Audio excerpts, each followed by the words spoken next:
안녕하십니까? 저는 이천동서울기숙학원 영어과 강사 진운봉입니다. 이번 시간은 2024 수능 영어 분석과 2025 학년도 수능 대비를 하는 시간을 갖도록 하겠습니다. 2024 학년도 수능 영어는 작년 수능보다는 어려웠고 올해 치렀던 9월 모의고사와는 비슷한 수준의 출제가 되었습니다. 구체적인 도표를 가지고 설명드리자면 최근 4년간 수능 영어 1등급 비율을 보시자면 2022 학년도에는 1등급 퍼센트가 6.25%, 그 다음에 2023 학년도 1등급 비율은 7.83%, 그리고 올해 치렀던 2024 학년도 예상치는 약 4% 내외가 아닐까라고 전망하고 있습니다.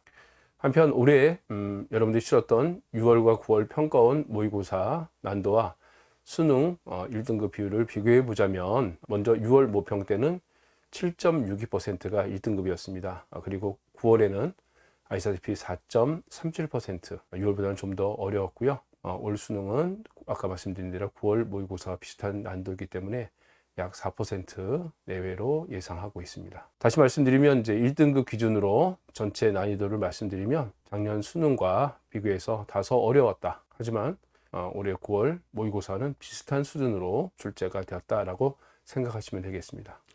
자, 다음은 이제 2024 학년도 수능 영어 분석 주요 특징별로 한번 알아보겠습니다. 소재 자체가 낯선 문제도 있었고요. 소재 자체는 친숙한데 지문과 선지가 까다로워서 여러분 어렵게 느껴졌던 문제들이 혼재되어 있었다. 이렇게 보시면 되겠습니다.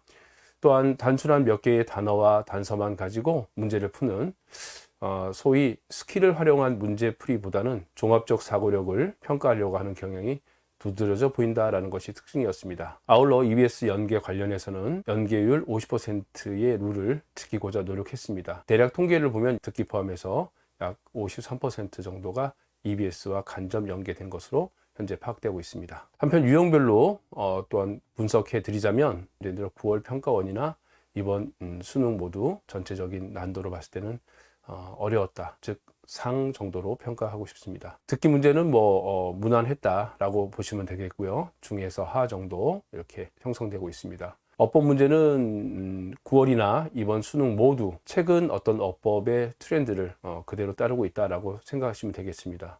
아시다시피 9월에는 정동사와 준동사, 정동사, 준동사를 구별할 수 있느냐라는 그런 유형이 나왔었고요. 이번 수능 때는 관계사와 관련된 문제가 출제됐습니다.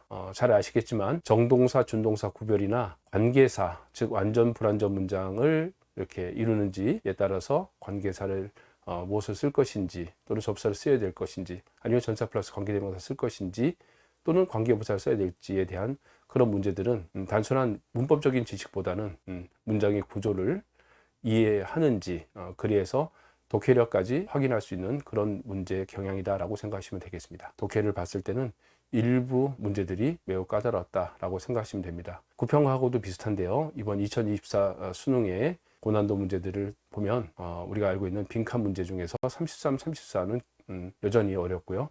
그 다음 우리 순서별이 있어서 37번, 문장 삽입에 있어서 39번, 그리고 제목 문제인 24번 문제, 오버 투어리즘에 대한 소재를 담고 있는 24번 문제가 특히 어려웠다라는 것이 일반적인 분석입니다. 준킬러라고 할 수 있는 함의추론 21번과 23번 주제 문제 또한 여러분들이 풀기에는 다소 어려울 수 있었다라고 생각이 되어집니다. 그리고 2024학년도 수능을 통해서 2025 학년도, 즉 내년에 치를 수능 영어를 대비하는 시간을 갖도록 해보겠습니다. 먼저 내년도 전망을 말씀드리면 킬러 배제, 그리고 EBS 50% 연계 등과 같은 현행 체계가 계속해서 유지될 것이다 라고 전망하고 있습니다. 그리고 전반적인 난도는 올해 수능이 아까 말씀드린 대로 4% 전후로 나오게 된다라면 내년 수능 때는 조금은 완화된 난도를 보이지 않을까라는 그런 예상이 가능하고요. 개인적으로는 바람직한 1등급 기준의 어떤 비율이라면 작년 수능 정도, 즉 7 내지 8%의 1등급 비율이 나오는 것이 적절하지 않을까라는 생각이 듭니다.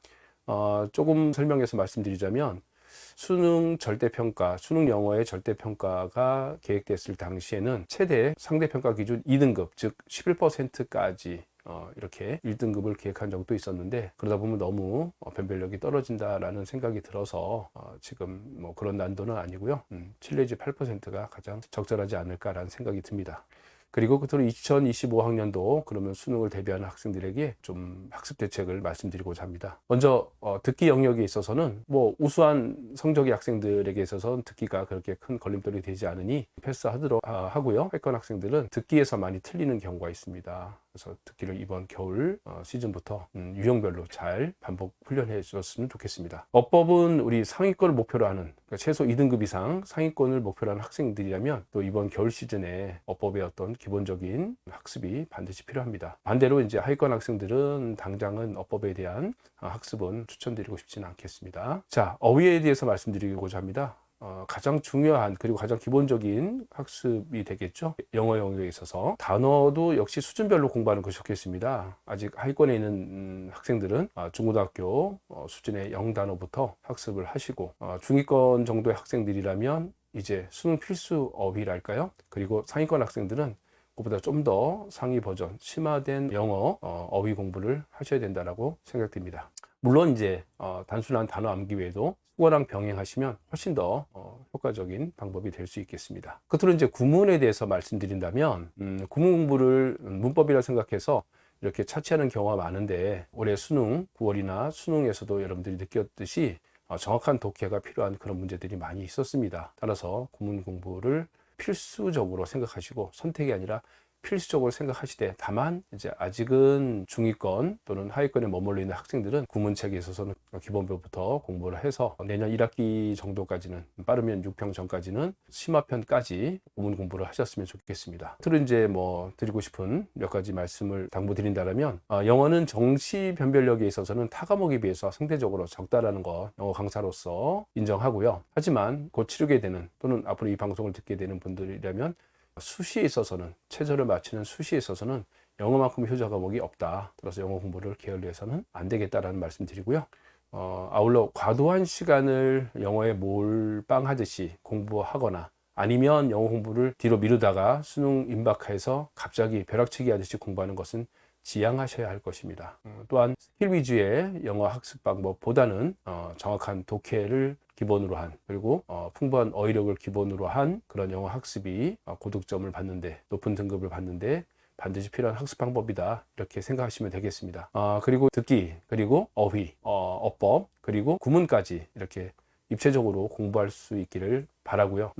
내년에 N수생으로서 다시 재도전을 생각하고 있는 학생들이 있다면 저희 본원 이천송솔기숙학원에서 12월부터 있을 조기 선행반이나 아니면 1월부터 개설되는 정규 선행반에서 영어과에서는 이런 4가지 영역을 아주 꼼꼼하고 그리고 튼튼하게 잡아 드릴 테니, 생각 계신 분들은 이천성서기숙학원 상담실로 문의 전화해 주시면 자세한 안내를 해드리겠습니다. 자, 이상으로서 2024 수능 분석과 2025년 수능 대비책에 대해서 함께 말씀드렸습니다. 감사드립니다.